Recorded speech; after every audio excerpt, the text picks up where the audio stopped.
ஓம் முருகா வெற்றிவேல் முருகா. வேலுண்டு வினையில்லை, மயில் உண்டு பயமில்லை. என் அன்பு தங்கமே, உன்னுடைய உயிருக்கு உயிரான உறவு இப்பொழுது மன உளைச்சலில் இருக்கின்றது. உன்னிடத்தில் சில விஷயங்களை மறைத்து கொண்டிருக்கின்றது. அவர் மறைத்ததை உன்னிடத்தில் இன்று வெளிப்படையாகவே கூறிவிடலாம் என்று தான் உன்னை தேடி நான் வந்திருக்கின்றேன். நான் சொல்வதை புறக்கணிக்காமல் இதை முழுமையாக கேள் தங்கமே. சில விஷயங்களை உன்னால் மறக்க முடியாமல் தவித்து கொண்டிருக்கின்றாய். எதற்காக இப்படி ஒரு விஷயம் என் வாழ்க்கையில் நடக்கின்றது? எதற்காக என்னவர் என்னை வெறுப்பது போல் நடந்து கொள்கின்றார்? என்னை அவருக்கு பிடிக்கவில்லையா?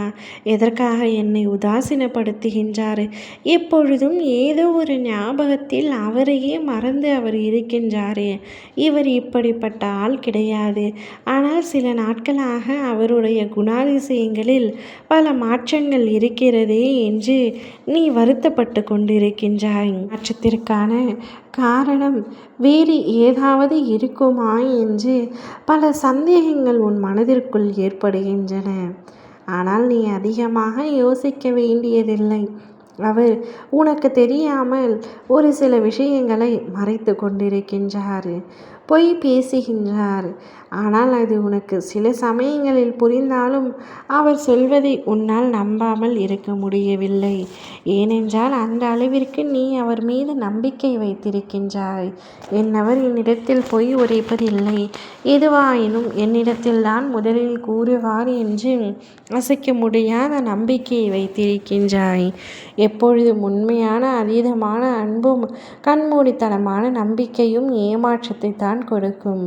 உன்னுடைய துணை எதற்காக மன உளைச்சலில் இருக்கிறான் என்று நான் உனக்கு சொல்கின்றேன்.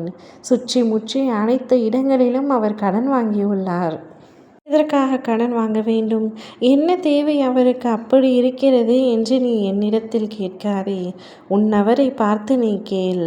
அவர் அதிக அளவிற்கு கடனை வாங்கிவிட்டு இப்பொழுது அதை அடைக்க முடியாமல் தவித்து கொண்டிருக்கின்றார். தொடர்ந்து தொலைபேசியில் அழைப்பு வருவதால் அவர் மன உளைச்சலில் இருக்கின்றார். எப்படியாவது கடனை அடைக்க வேண்டும் என்று அவர் முயற்சி செய்தாலும் அவை முடியாமல் அல்லல் பட்டு கொண்டிருக்கின்றார்.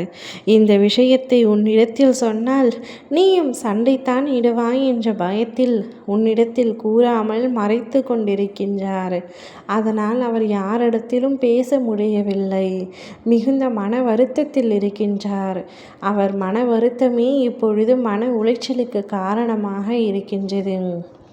வேலைப்பளு ஒரு பக்கம் அதிகமான இருப்பதாலும் இப்பொழுது இந்த கடன் பிரச்சனைகள் அவர் தொண்டையை நெரிப்பதாலும் யாரிடத்திலும் எதுவும் பேசாமல் இருக்கும் வேலைகளை பார்த்து கொண்டு இருக்கின்றார். பலரின் அழைப்புகளை அவரால் ஏற்க முடியவில்லை. யார் அந்த கடன் கொடுத்தவர்கள் என்று கூட மறந்து போகும் அளவிற்கு பல பேரிடம் உன்னுடைய துணை கடன் வாங்கியுள்ளார். சிறு சிறு தொகையாக வாங்கியிருந்தாலும் பல பேரிடம் இருந்து வாங்கினதால் இப்பொழுது அது பெரும் தொகையாகிவிட்டது. நீயாக அவரிடம் சென்று இவ்வாறு கூறிவிட்டு அவருக்கு ஏதாவது முடிந்த உதவிகளை செய். அவர் மனதை அமைதிப்படுத்து. அது உன்னால் மட்டுமே முடியும். ஓம் முருகா வெற்றிவேல் முருகா.